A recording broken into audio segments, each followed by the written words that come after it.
Good morning. आज हम लोग करेंगे integrated rate equation for zero order reaction. आज हम लोग देखेंगे ये कैसे डिराइव होता है। तो स्टार्ट करते हैं। Integrated rate equation for zero order reaction.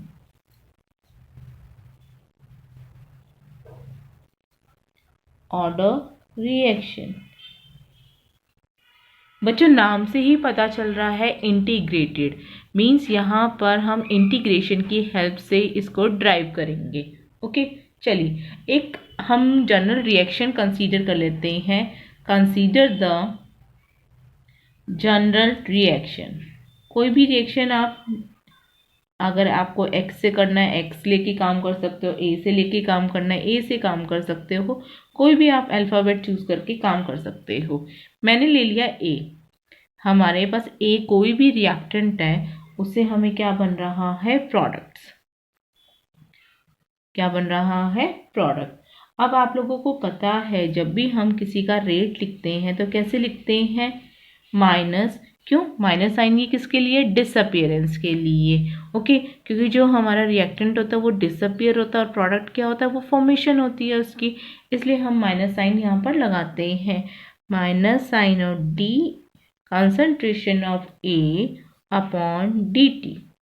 Okay, अब ये हमारा किसके इक्वल है, के। रेट हम ऐसे भी लिखते हैं, के कंसंट्रेशन ऑफ ए। अब आपको पता है कि जो ज़ीरो ऑर्डर होता है उसकी जो रिएक्शन होती है वो हमारी कंसंट्रेशन ऑफ ए या कंसंट्रेशन ऑफ रिएक्टेंट पर डिपेंड नहीं करती है। तो हम क्या कर रहे हैं, यहाँ पर उसको ज़ीरो लिख रहे हैं। ओके, क्या लिख रहे हैं, ज़ीरो लिख रहे हैं। अब जब भी किसी की भी पावर ज़ीरो होती है तो वो किसके इक्विवेलेंट होता है, इक्विटी के, या हम यह कह सकते हैं यूनिटी के इक्विवेलेंट होता है। ओके, तो हम यहाँ क्या लिखेंगे, के इंटू वन। तो के हो गया हमारे पास। तो हमारे पास इक्वेशन क्या बन गई, minus D A by D T is equal to K. Okay, अब क्या कर रहे हैं हम लोग, यहाँ पर जो डी टी है वो इस साइड ले जाते हैं तो क्या हो जाएगा, और माइनस साइन को भी इधर ले जाते हैं तो क्या बन जाएगा, D A is equal to minus K D T. अब हम क्या करेंगे, इसकी इंटीग्रेशन करेंगे। Integrating both side.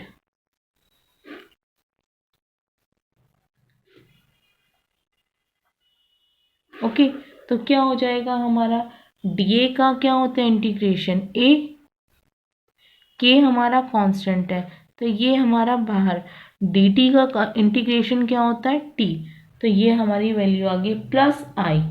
हमें क्या करना होता है, इंटीग्रेशन के अंदर एक इंटीग्रेटिंग कांस्टेंट को ऐड करना होता है। ओके, तो इसे हम क्या बोलते हैं, जहाँ आई क्या है यहाँ पे, constant of integration. Constant of integration.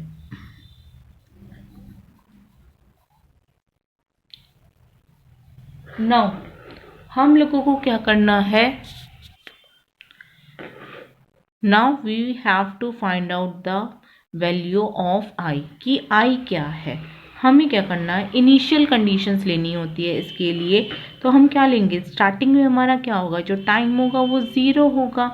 Okay, जो ए है वो क्या होगा, ए नॉट होगा, क्योंकि स्टार्ट हुई है कंडीशन, या हम कह सकते हैं रिएक्शन स्टार्ट हुई है। तो हम क्या करेंगे, टी इक्वल टू ज़ीरो, और ए क्या हो जाएगा, concentration of A will be A not.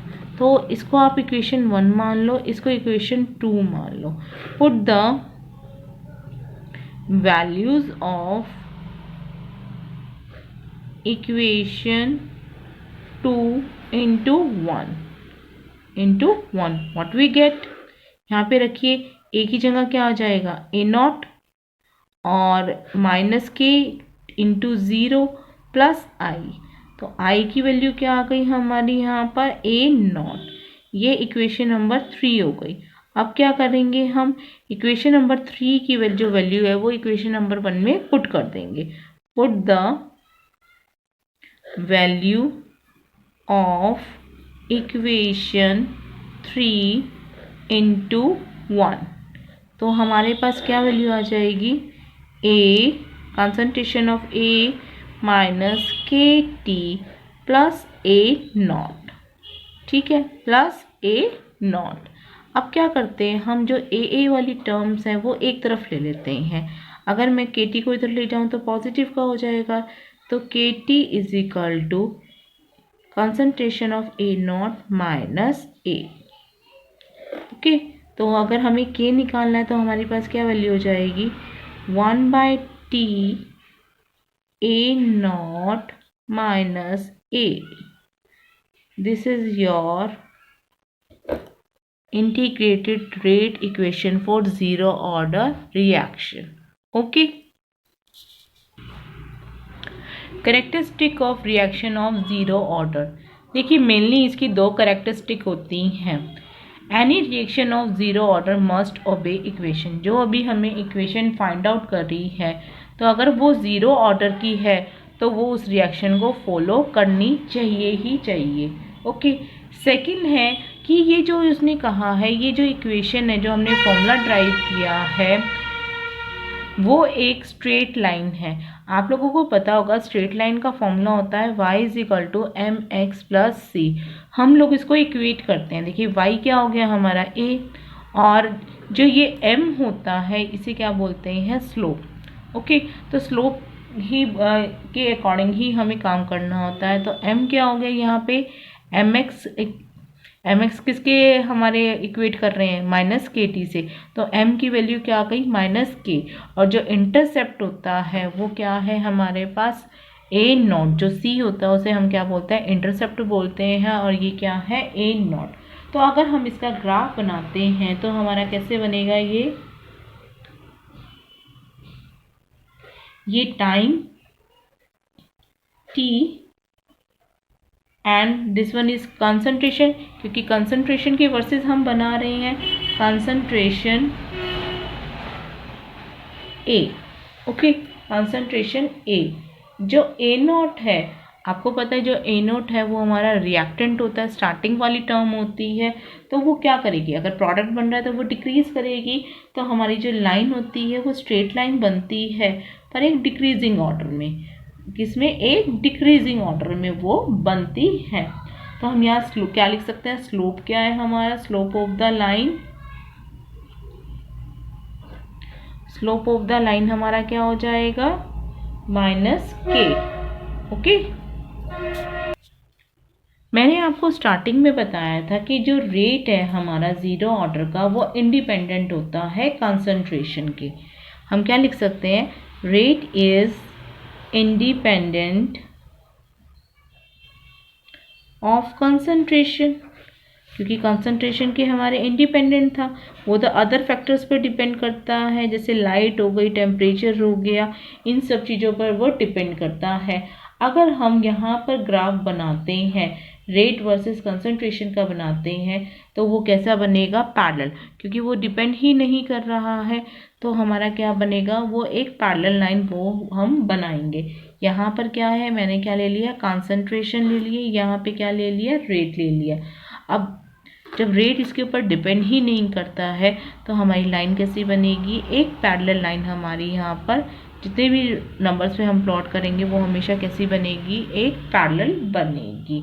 Okay, तो हम यहाँ लिख सकते हैं जो हमारा ग्राफ होगा, अगर हमसे क्वेश्चन पूछा जाए कि ग्राफ कैसा बनता है रेट और कंसंट्रेशन का ज़ीरो ऑर्डर में, तो हमें क्या लिखना होगा, parallel line, it will be straight line parallel to the concentration. तो हम क्या लिखेंगे, it will be straight line parallel to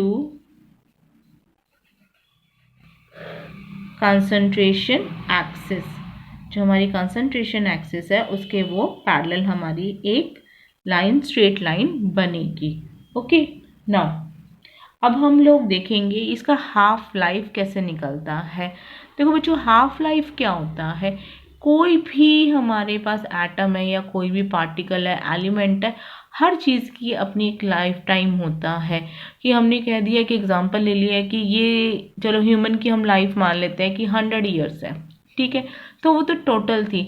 अगर हमसे उसका हाफ लाइफ पूछा जाए तो हम कह देंगे, जनरली हम बोल देंगे कि ये तो 50 होगा इसका तो हाफ लाइफ। बट जब हम रिएक्शंस कर रहे हैं तो वहाँ पर तो हम एक्चुअली में करेंगे तो हाफ ही, पर उसका रिजल्ट जो होगा वो डिफरेंट डिफरेंट आता है, तो उसे हम यहाँ पर देखते हैं। ओके, तो हाफ लाइफ क्या हो जाएगा? Half life is the time in which the half of the substance has reacted.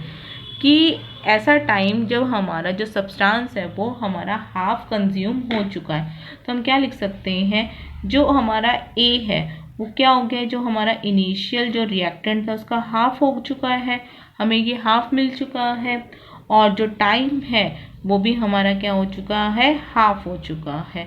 अब क्या करेंगे, हम इनकी वैल्यूज़ को पुट करेंगे जो हमने फॉर्मूला ड्राइव किया था। Substituting these values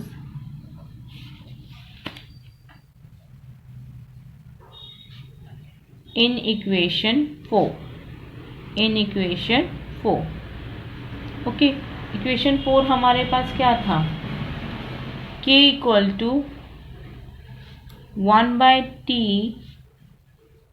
a not minus a, यही थी हमारी वैल्यू, यही फॉर्मूला निकला था।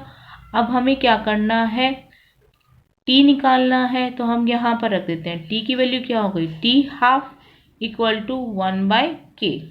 ओके, अब हमने क्या रखा था, a नॉट तो एज इट इज रहेगा हमारा, माइनस a की वैल्यू हमने क्या रखी है, a नॉट बाय 2। ओके, अब आप भी देखिए 1 में से a नॉट का अगर हम कॉमन लेने 1 में से हाफ माइनस करेंगे तो कितना बचेगा, हाफ ही बचेगा। तो हमारी वैल्यू यहाँ पर क्या आ जाएगी, 1/k a नॉट बाय 2। तो t हाफ क्या बन गया हमारा, a not by 2k। This is your half life for zero order reaction. Okay, अब यहाँ से आप देख सकते हैं जो हमारा हाफ लाइफ है वो डायरेक्टली प्रोपोर्शनल किसके हैं, इनिशियल कंसंट्रेशन के हैं। हम लिख सकते हैं ना, T half is directly proportional to initial concentration. क्या है ये, इनिशियल कंसंट्रेशन। अगर हम इसका ग्राफ प्लॉट करते हैं तो क्या हो जाएगा, हमारा एक स्ट्रेट लाइन हमें मिलेगी। देखिए अगर हम यहाँ पे ग्राफ प्लॉट करते हैं initial concentration A not versus T half के, तो हमें क्या है, डायरेक्टली प्रोपोर्शनल है। डायरेक्टली प्रोपोर्शनल में आपको पता है कि हमारी क्या होती है, एक स्ट्रेट लाइन मिलती है जो ओरिजिन से पास होती है। ओरिजिन हमारा यहाँ से स्टार्ट होता है, तो ओरिजिन से हमें एक यहाँ पे स्ट्रेट लाइन हमें यहाँ से मिलेगी। ओके, तो इसका स्लोप क्या हो जाएगा, स्लोप क्या होगा इसका, 1/2k, 1/2k। क्योंकि आप इसको इक्वेट करो yx, हमारे पास क्या थी, y is equal to mx plus c। तो क्या है हमारे पास यहाँ पर जो x है वो क्या है, a नॉट, क्योंकि a नॉट के वर्सेस हमने क्या करा है, ग्राफ को हमने प्लॉट किया है, तो हमारा m क्या हो जाएगा, 1/2k। ओके, नाउ अब हम यूनिट्स देख लेते हैं k की। यूनिट ऑफ k, या हम कह सकते हैं रेट कांस्टेंट k।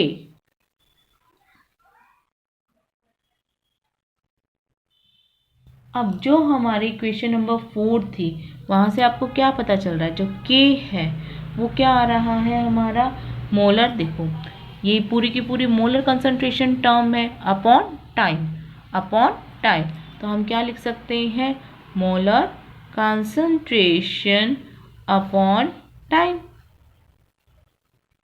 तो मोलर कंसंट्रेशन का क्या होता है, मोल पर लीटर, इसकी यूनिट ये होती है। टाइम की आपको पता है, टाइम की हम सेकंड भी ले सकते हैं, मिनट भी ले सकते हैं, या आर भी ले सकते हैं, डिपेंड ऑन द क्वेश्चन।